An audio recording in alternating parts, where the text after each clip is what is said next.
Ayun, nagpalit na rin tayo ng battery mga boss.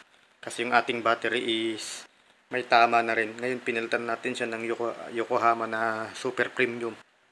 Kasi yung dating nakakalagay dito is premium lang. To unti lang din naman ang diferensya sa presyo kaya super premium na yung nilagay natin.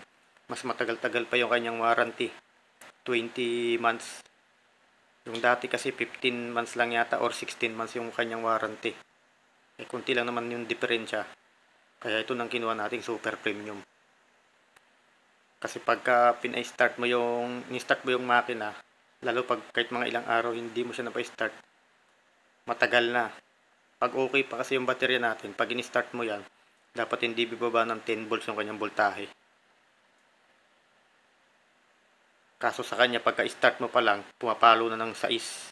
Tsaka makikita mo talaga dun sa tester na palitin na, replace na. Kaya nagdesisyon ako na palitan na talaga yan. Para kondisyon talaga yung ating sasakyan.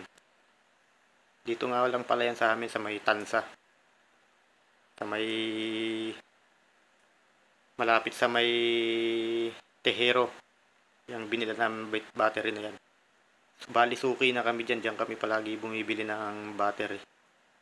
Kaya medyo naka-discount tayo. Ayan na yung ating bagong battery. Tapos yung luma is pinalit natin, kaya bali nakabawas tayo ng 5.